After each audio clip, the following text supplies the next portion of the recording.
ফ্লিপকার্টের এই মন্দিরগুলো খুবই ভাইরাল, আর আমারও খুব দেখার ইচ্ছে ছিল যে এটাকে সেট করার পর ঠিক কিরকমটা লাগে দেখতে।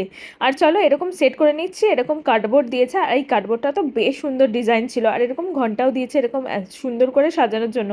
আর এটাকে না সেট করে নিচ্ছিলাম, কিন্তু এটা না বারবার ধরে খুলে যাচ্ছিলো। আমি বুঝতেই পারছিলাম না যে কেন এটা খুলে যাচ্ছে বারবার ধরে।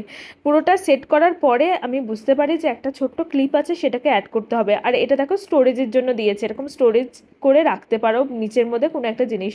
আর এই ক্লিপটা আটকানোর পরে গিয়ে সুন্দরভাবে মজবুত হয়েছে সিংহাসনটা। আর সিংহাসনটা ঘন্টাগুলো লাগানোর পরে এত সুন্দর লাগবে আমি ভাবতেই পারিনি। মানে 500 টাকায় এত সুন্দর একটা জিনিস, আর সুন্দর লাগবে নাই বা কেন, আমাদের বজরংবলী ঠাকুর যে আছে।